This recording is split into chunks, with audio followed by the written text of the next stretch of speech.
कैलाश के ऊपर एक बट का बरौटे का वृक्ष है और उसका बहुत सुंदर छाया है। भगवान शिव जी एक दिन अपने मृगशाला को उस छाया के नीचे बिछाया और शांत मुद्रा में भगवान शिव बैठे, प्रसन्न मुद्रा में बैठे। सोहे काम रिपु कैसे, धरे शरीर शांत रस जैसे। शांत चित्त से शिव जी बैठे, बैठे सोहे काम रिपु। काम मन कामना, इच्छा। बैठे सोहे काम रिपु, रिपु मने त्याग। कामनाओं के इच्छाओं को त्याग के बैठे हैं और जो अपने मन की इच्छाओं को त्यागता है उस वही शांत बैठ सकता है। शांत होने का मतलब हम सभी अशांत क्यों हैं? हमारे मन के इच्छाओं ने हमको अशांत कर रखा। मकान, दुकान, जमीन, जायदाद, बंगले, गाड़ी, ओ साहब, इस जो दिया है उसमें संतोष। आप नवधा भक्ति सबरी मैया को भगवान बताते हैं, मम भरोसा, भगवान पे भरोसा रख और जो दिया है उसमें संतोष रख। प्रारब्ध से ज्यादा और समय से पहले किसी को कुछ मिलता नहीं। सिर फोड़ने से, हाय हाय करने से कुछ नहीं होता साहब। देखो, इच्छाओं का त्याग करना है, कर्म का त्याग नहीं करना साहब। कर्म का त्याग, हम ये नहीं कहते कि आप सब कुछ छोड़ के माला लेके बैठ जाओ, बिल्कुल नहीं। इसी में रह के ईश्वर की प्राप्ति हो सकती है। इसी जहां आप हैं यही रह के भगवान की प्राप्ति हो सकती है। अरे साहब, जितना गृहस्थ में लोगों ने ईश्वर की प्राप्ति किया है उतना बाबा लोगों ने नहीं किया। नहीं किया। आप महापुरुषों के चरित्र उठाकर देखिए, जितना गृहस्थ जीवन में ईश्वर की प्राप्ति किया है लोगों ने, उतना सब कुछ छोड़ के उन्होंने नहीं करवा। हरि व्यापक सर्वत्र समाना, प्रेम ते प्रकट होई मैं जाना। वो तो सब जगह कण कण में है। आप जहां है वहीं से कैसे मिलेगा? प्रेम से प्रकट होता है, प्रेम से। आप जहां हैं वहीं परमात्मा के लिए अपने हृदय में प्रेम को प्रकट कीजिए, प्रकट कीजिए। उसको याद तो करना हमारा फर्ज है ना साहब। हम किसी को नाम लेके बुलाएंगे तो एक बार नहीं, दो बार नहीं, चार बार नहीं, 10 बार नहीं, नाम लेके लुक्का मारते कभी ना कभी तो आएगा ही। ऐसी क्या बात है, ऐसी क्या। लेकिन लुक्का तो मारे ना साहब, ये तो हमारा फर्ज है। अगर किसी को बुलाना है लुक्का तो मारना है। इसलिए याद करना, उसके प्रेम करना, ये तो हमारा काम है। जो हमारा कर्म है वो तो करें। जहां है हम वहीं भगवान को याद करें, वही मिलेगा। संत कोई ये जरूरी है कि भगवान इस कपड़े पहनने वाले को मिलता है, नहीं, कोई जरूरी नहीं। संत जींस और टी शर्ट में भी संत हो सकता है। संत उद्देश्य का नाम होता है। हमारा उद्देश्य क्या है, हमारा लक्ष्य क्या है? अगर वो टी शर्ट और जींस पहनता हो लेकिन उसका उद्देश्य परमात्मा की प्राप्ति है, वो ही संत है। कपड़े पहनने से, कर्म से, कर्म से। तो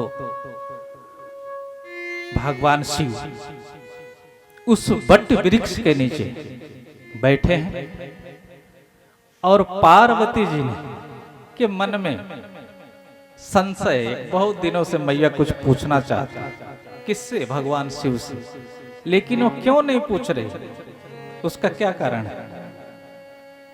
अगर किसी से हमको कुछ लेना है ना, तो पहले उसको, उसके शकल को देखना चाहिए, प्रसन्न है कि ये दुखी है। तो भगवान, अगर किसी से हमको कुछ प्राप्त करना है तो पहले उसको देखना चाहिए क्या ये प्रसन्न है। अगर अगला पहले ही दुखी है, अगर उससे मांगने जाओगे तो वो ना कर देगा साहब, वो पहले दुखी है। इसलिए उसके मूड को पहले देखो, ये खुश है। ऐसे मैया भगवान शिव को बहुत दिनों से देख रही है कि बाबा किस दिन प्रसन्न दिखे, उस दिन मैं अपना प्रश्न बाबा के आगे रखूंगी।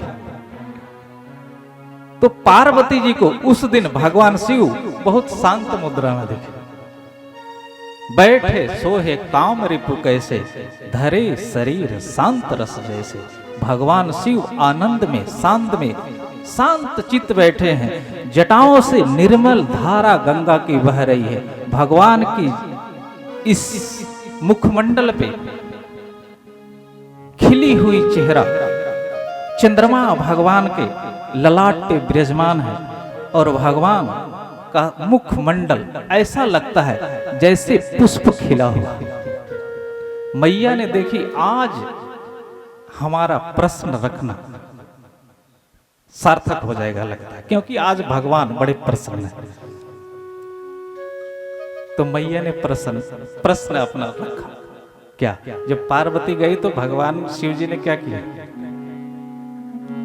भगवान शिव जी ने उनको अपने वाम भाग में आसन दिया। देवी यहां विराज, वाम भाग हर आसन दीना। तो मैया ने बोले बाबा मैं आपसे कुछ पूछना चाहते हैं। बोले देवी पूछो। तो क्या पूछे? राम कवन प्रभु पूछहु तो ही, राम कवन प्रभु पूछहु तो ही, राम कवन प्रभु पूछहु तो ही, राम कवन प्रभु पूछहु तो ही। मैया ने क्या पूछा? बोले राम जी जो हैं, क्या वो राम घट घट वासी है, जो पार ब्रह्म परमात्मा है, वो इस धरती पे किसी का, जो सब जगत के पिता है, वो किसी का पुत्र बन के इस धरती पे क्यों आता? देखो अब सती जी के मन में क्या क्या प्रश्न था, किस से परीक्षा लिया था, वही चिप में ऐड है कि नहीं? शरीर जरूर बदल गया है लेकिन मन में भाव वही, भाव तो वही है। वही प्रश्न आज कर दी बाबा से। वही पूर्व सती जब सती थी तो उसने क्या प्रश्न किया था? राम के तो बारे में प्रश्न किया था। ये राजा दशरथ के जो पुत्र हैं ये राम है। जब उनको विश्वास नहीं हुआ जब ही तो परीक्षा लेने गई।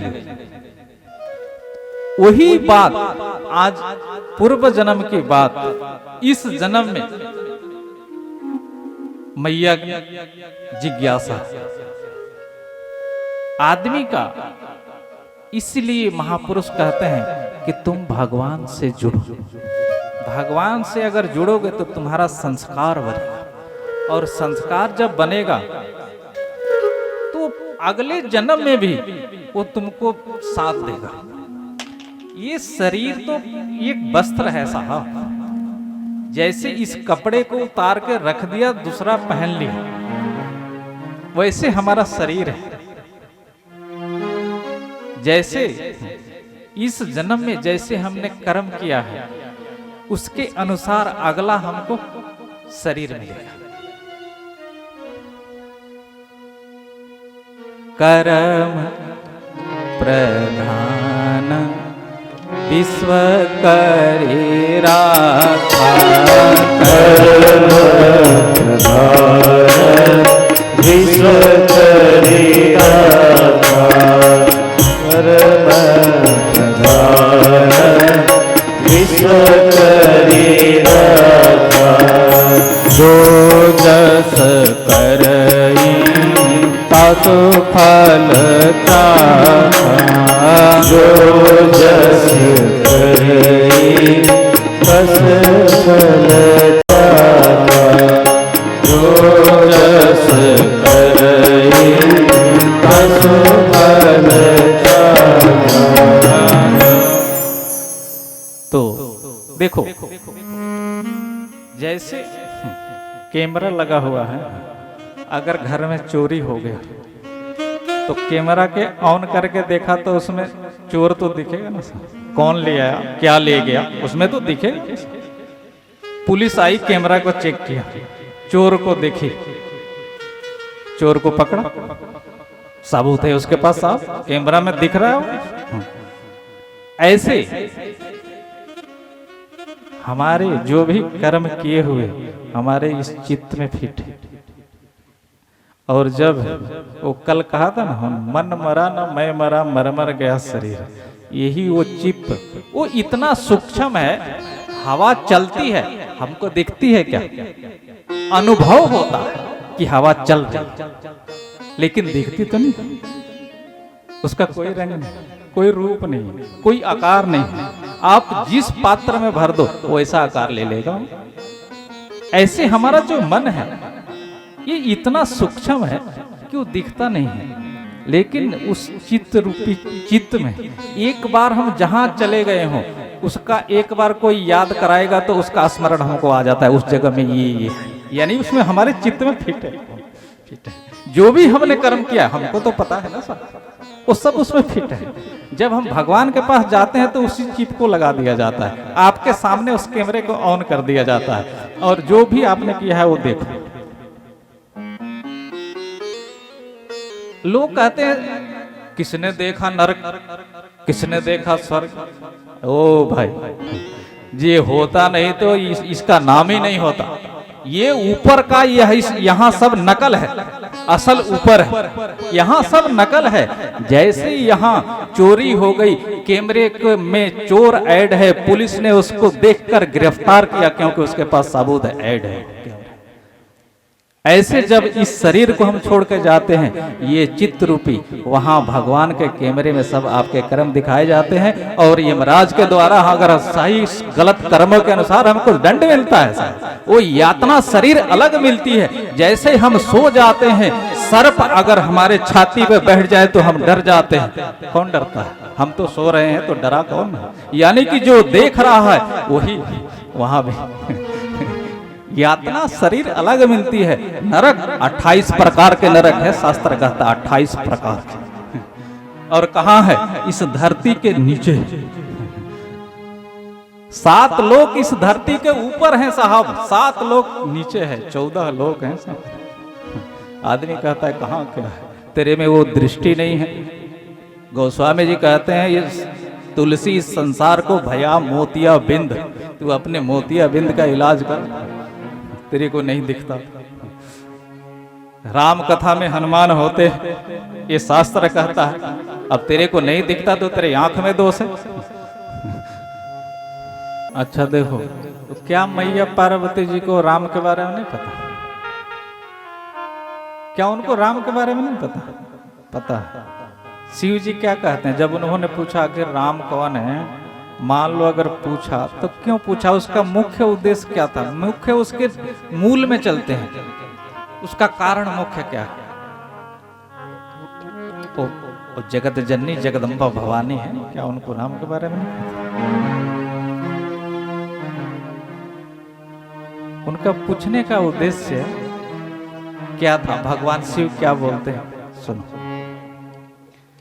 कथा जो सकल लोकहितकारी, कथा जो सकल लोकहितकारी, सोई पूछन चाहते कुमारी, सोई पूछन चाहते कुमारी, सोई पूछन चाहते कुमारी, कथा जो सकल लोकहितकारी, कथा जो सकल लोकहितकारी, सोई पूछन चाहते कुमारी, सोई पूछन चाहते कुमारी। अगर पार्वती जी ने शिव जी से ये प्रश्न नहीं किया होता, ये ग्रंथ ही नहीं होता साहब। आप, हम और हम कैसे इसको सुन पाते। जो पूछा उन्होंने कथा सकल लोक हितकारी, वो इस जगत के लोगों के कल्याण के लिए पूछा, हमारे आपके कल्याण के लिए पूछा। आने वाले समय में लोग इसके राम के चरित्र को गाकर सुनकर अपने जीवन का कल्याण करेंगे। इसलिए मैया ने कारण बनी इसका मैया। कोई किसी न किसी काम का कोई एक माध्यम बन जाता है। आपको हम क्या बताएं, कितने बार बताएं, आदमी एक माध्यम बनता है, करने कराने वाला तो आप है। इसलिए मैया ने हमारे आपके इस जगत लोक के कल्याण के लिए पूछ लिया, जान के पूछ लिया उसको। इसलिए वो जगत का कल्याण करना चाहती है, इसलिए मैया ने बाबा को पूछ लिया। और बाबा ने जो कह दिया कि ये जगत लोक कल्याण के लिए आप पूछ रही हो देवी, तो सुनो।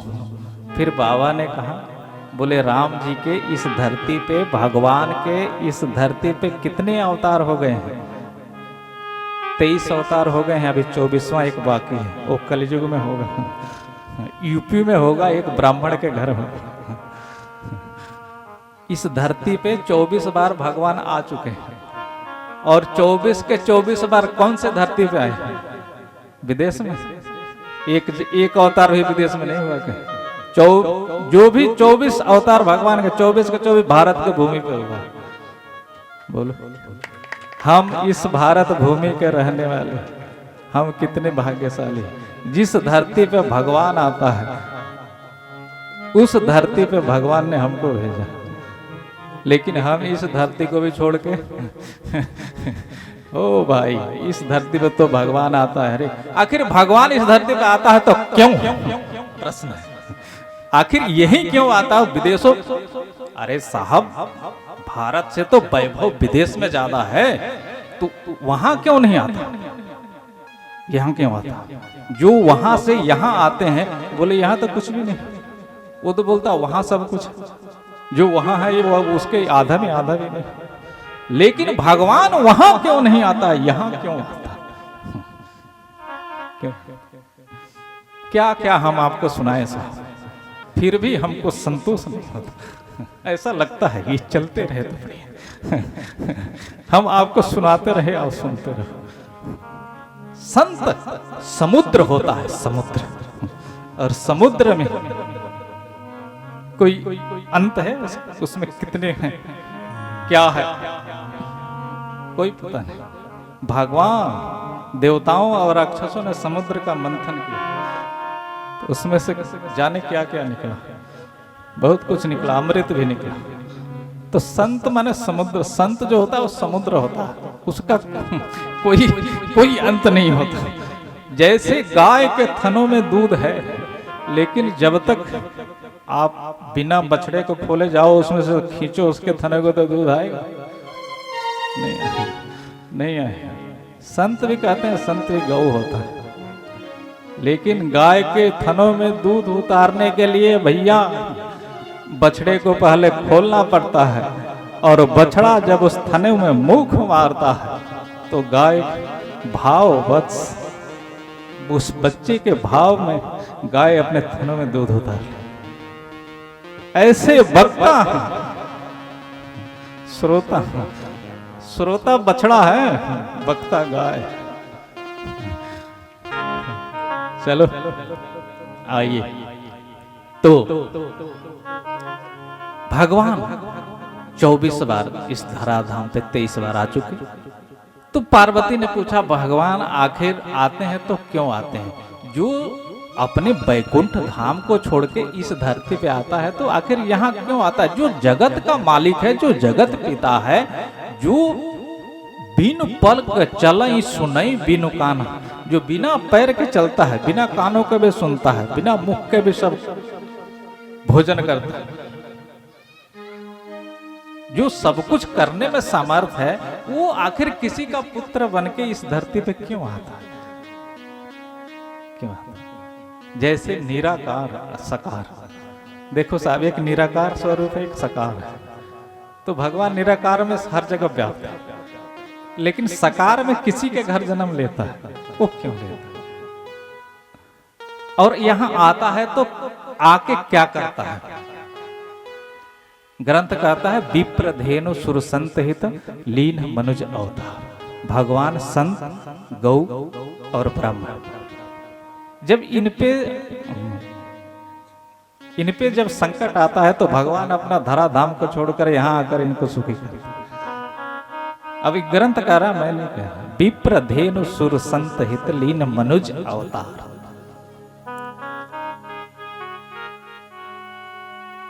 तो जब पार्वती ने पूछा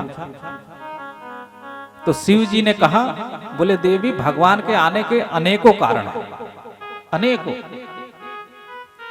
पहली बात, जैसे पानी ले लो, पानी का कोई आकार है? जैसे पानी को हम जिस बर्तन में भर के फ्रिज में बर्फ वाले खाने में रख देंगे, उसी बर्तन का आकार ले लेगा कि नहीं? आप गिलास में रखो, गिलास का आकार ले लेगा, उसको निकालो तो। आप लोटा में रखो, लोटा का आकार ले लेगा। आप थाली में रख दो, कटोरे में रख दो, जिसमें बर्तन में रख दो, उसी का आकार ले लेगा।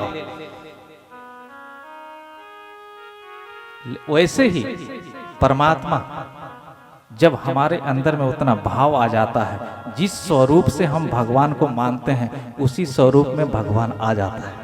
आ जाता है वो निराकार। जैसे पानी का कोई आकार नहीं है, जिस बर्तन में भर के रख दो उसी का आकार ले लेगा। ऐसे भगवान निराकार है, लेकिन जब हमारे हृदय में उसके प्रति प्रेम आता है, जिस भाव से हम भगवान को मानते हैं, कोई दुर्गा को मानता है, कोई शिव जी को मानता है, कोई कृष्ण को मानता है, जिसको भी मानता है उसी रूप में वो आ जाता है। तो सुनिए, कुछ कारण भगवान शिव जी ने इस धरती पे भगवान के अवतार के होने का कारण बताया। पहला कारण, एक बार नारद जी ने भगवान को श्राप दिया। दूसरा, जय विजय भगवान के द्वारपाल हैं दो, और जो 4 ऋषि हैं, सनत, सनातन, सनंदन और संत कुमार, ये 4 ऋषि हैं, ये ब्रह्मा जी के पुत्र हैं। और ये भगवान के दर्शन करने जा रहे थे, तो जय और विजय भगवान के द्वारपाल, सिक्योरिटी गार्ड, उन्होंने संतों को जाने से रोक दिया। बोले आप अभी नहीं जा सकते, भगवान विश्राम कर रहे। उन्होंने समझाया, 3 बार जाने का प्रयास किया, लेकिन तीनों बार उन्होंने, सिक्योरिटी गार्डों ने रोक दिया। जब तीसरा बार रोक दिया तो उन्होंने कहा, तुम भगवान के नियम को तुम्हें पता है? तुम द्वारपाल हो, तुम्हें भगवान का नियम का नहीं पता? बोले यहाँ संत और ब्राह्मण के लिए कभी यहाँ गेट बंद नहीं होता, एनी टाइम खुला रहता। एक बार भी कहा, 2 बार कहा, 3 बार कहा। जब नहीं माने तो उन्होंने श्राप दे दिया। बोले तुम जाओ, राक्षस हो जाओ, तुम भगवान के द्वारपाल बनने के लायक नहीं। तूने 3 बार मुझे रोका है, 3 जन्म तुमको राक्षस होना पड़ेगा। तो 3 जन्म वही राक्षस हुए। जब वो राक्षस होने का संत कुमारों ने श्राप दे दिया, तो उन्होंने, द्वारपालों ने बाबा के पैर पे गिरे। बोले बाबा, आपने श्राप तो दे दिया, अब हमारा कल्याण कैसे होगा ये तो बताओ। बोले कल्याण के लिए भगवान ही आएंगे, वही कल्याण करेंगे तुम्हारा।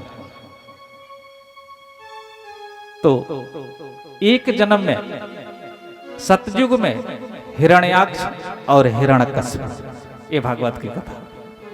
वही जय विजय राक्षस, हिरण्याक्ष को भगवान ने मारा था।